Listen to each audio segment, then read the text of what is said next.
Integrative Life Community Building, Class 4, Leading a Prosperous Inner and Outer Existence. Hello, I'm Jim Morningstar, Director of the School of Integrative Psychology and facilitator of the Integrative Life Community Building course.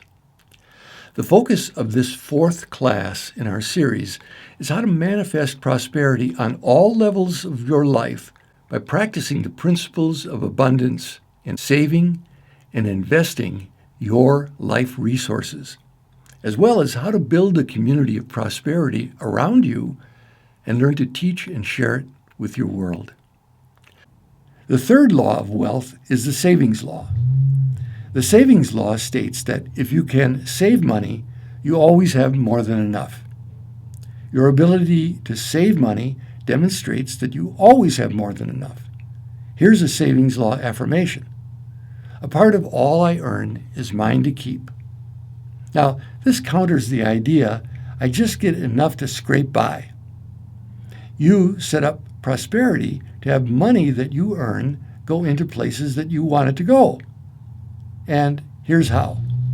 It's called the accounts game. The accounts game uses the power of the mind to create the space for you to save money to buy what you want and need. It works on very sound psychological principles. You create different accounting categories for all your income. And in these categories, you dedicate your income to grow in specific ways. If you create the space, your mind will fill it. If you don't, and it's all jumbled up into one lump, then it seems like all your needs are competing with one another for your money. And fairly soon, you don't know, quotes, where the money has gone. Now, here's suggestions on categories with which to play the accounts game. The first account is a cash flow account. And the rule in this account is that every penny that you earn goes first of all into this account. You do not start taking money from your check and putting it into bills. The first thing you do is put it in this accounting category. You're training your mind to become self-employed because out of this account, you pay yourself. Out of this account, you consciously then disperse where it goes. Now, in the old days, that is when I first did it, we actually set up different accounts at a bank and had different passbooks for each account, and that made the conscious transfer of funds more deliberate. But you can do this with your own recording system if you are disciplined.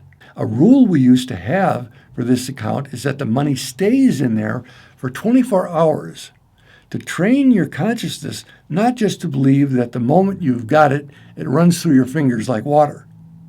So all of your money goes into a cash flow account category. Then you become self-employed. You pay yourself by dispersing this money in various ways. You have a series of other accounting categories that you disperse this money into. Here are some examples of various accounts. A large purchases account. When you start putting money away for large purchases, but keep your mind open to have these things come to you in other ways, you'll find that they come to you because you've already reserved a part of your consciousness for the new car or the stove or the refrigerator to come to you. It's like it's done. Oh, okay, I'm putting a certain amount of my income to have this, and it's a fait accompli. Your mind has already got it categorized as something done, and voila! It can come from a lot of other sources besides building up and getting it out of that account. A financial independence account. In this account, you put in money and you never take out the principal, but you can spend some of the interest, although interest may be minimal nowadays. So this account continues to accrue. You continue to get more and more in this account, and it's important sometimes to spend some of the interest, to get enjoyment out of that money, and to keep it circulating. And investment account. This is an account that you take money out of only to produce a higher yield than you're getting in that account. So if you were getting 2% in the account, you can make an investment in which you get 10%, well, obviously use the money for that investment. Some people have started out embarrassed to put 50 cents in each account. Get over the embarrassment and just do it. Or you could start out just putting actual cash in envelopes and let it build. Your mind will fill them up. There was a woman in our group whose marriage was shaky because of continual arguments with her husband about priorities in spending the family money. She got very systematic about allocating all the family income and actually put cash in separate envelopes. After several months, her husband was amazed at how everything was being accounted for, and he became a convert to the system, and their marriage had much less stress. You can adjust the system to what works for you, but stick to your rules. If you are agreed to put 20% in one account and 15% into another, don't keep robbing Peter to pay Paul. You'll slip right back into the where did the money go syndrome. You have to keep written accounts of everything you allocate to each account and any expense you spend from that category. To be sure, this takes discipline, but it's exactly the discipline your mind needs to be conscious of where the money goes and not let your unconscious needs keep you in lack. Other special accounts could be a tax account. Being self-employed, it's important that you're putting away a certain amount for quarterly taxes. A rent and bills account. As money goes in there, I know my rent is paid. You put a certain amount in the account on a regular basis. We also had a vacation account. It's important that you have the self-esteem enough to create this category. And a household account for taking care of household improvement. Another popular one that people do is a personal growth account.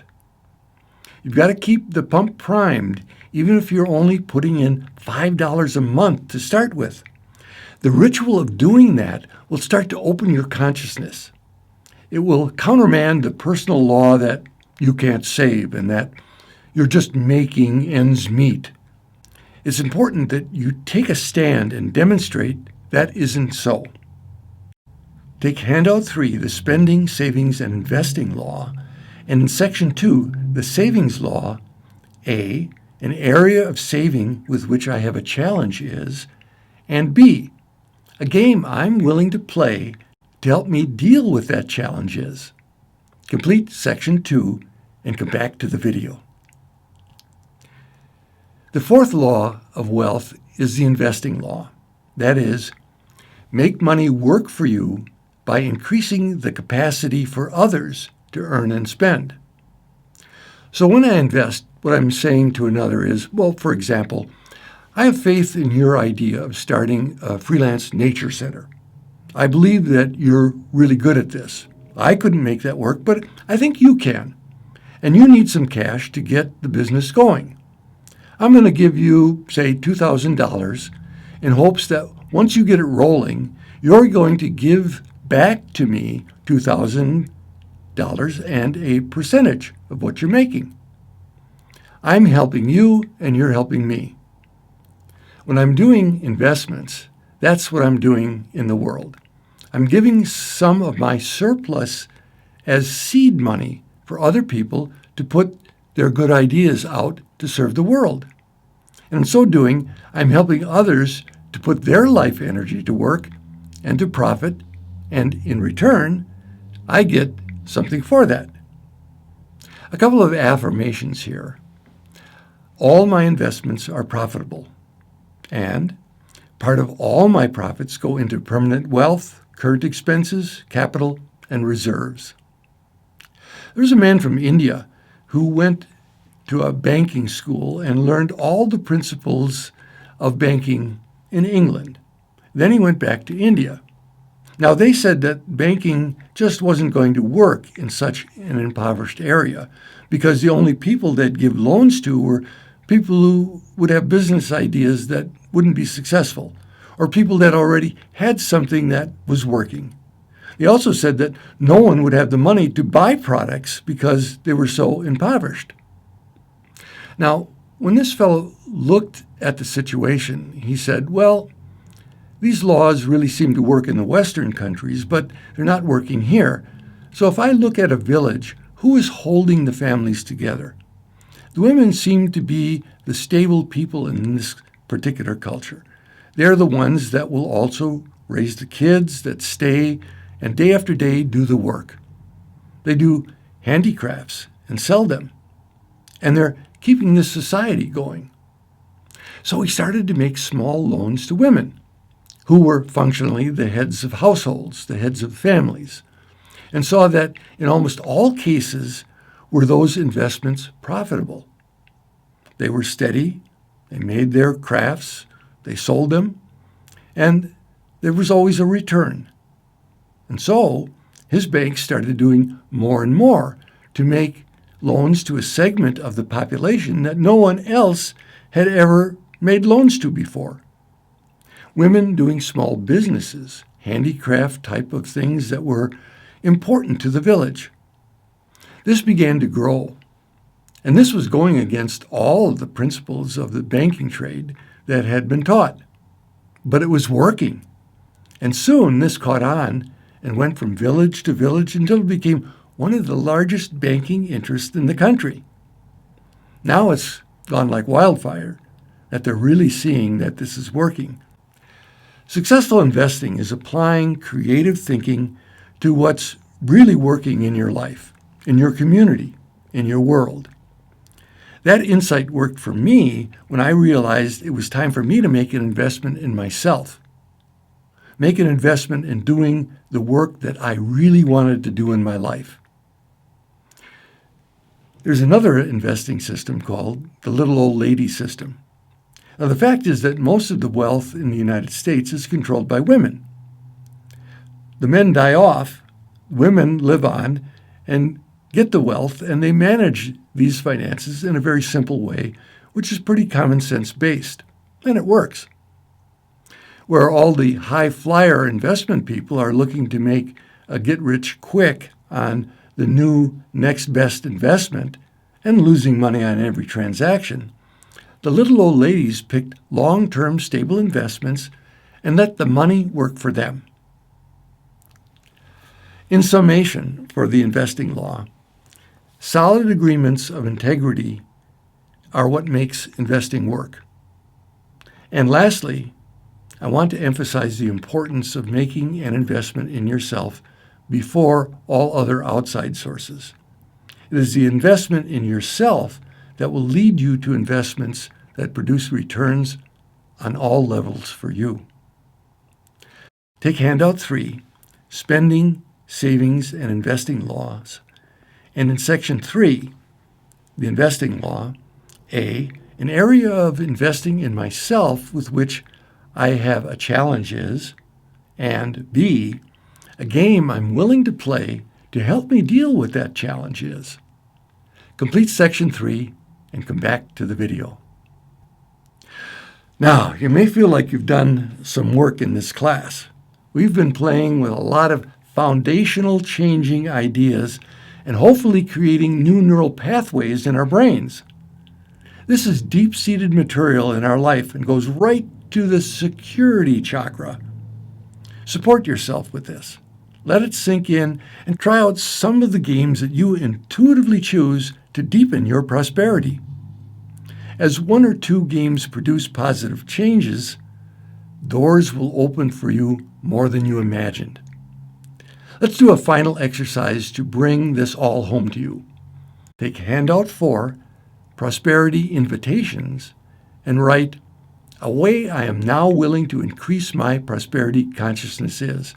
Write 10 to 20 responses. Do not necessarily think that you have to go back and remember everything that we said in this seminar. Just engage your heart and see what comes out, because you might come out with something that you think has nothing to do with anything that was said in the class, but bingo, it's what's right for you. Write whatever comes out. Don't censor it. Be sure to put your name and date on it. This is your invitation to the universe to increase your prosperity and the prosperity of everyone. Stop the video and complete this and then come back to the video.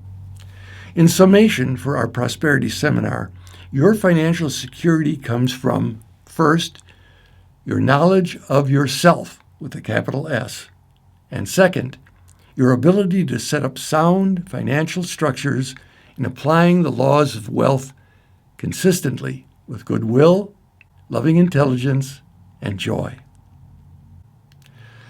True prosperity is not governed by the laws of general economics.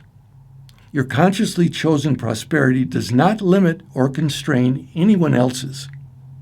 As you step out of a scarcity universe, you invite others to do the same. This kind of abundance is contagious. There are always those who prosper in the face of common economic downturns or recessions, not because they're lucky or greedy or self-indulgent, but because their hearts and minds are not controlled by consensus reality. Prosperity, to reiterate, is the ability to operate with a sense of support, effortlessness, and abundance in the physical universe. It is not measured in the traditional terms of accumulation or power over others. To know who you really are is the key to prosperity that does not fluctuate with the tides of time or fortune. It is the magnetic force which draws to you exactly what you need when you need it. It is powered by the strongest energy in the universe, love. Love is never self-indulgent or exclusive. It is a sign of true abundance. As Carlos Castaneda recounted in The Teachings of Don Juan, a Yaqui Way to Knowledge, when he commiserated with his teacher, Don Juan, about the poverty of the children who had few toys in his mountain Mexican village. He was abruptly brought up short by his teacher, who pointed out the lavish abundance of love and spiritual learning opportunities these children had each day compared to the poverty of emotional nurturance and the spiritual scarcity that many so-called, quotes, wealthy children had in the USA.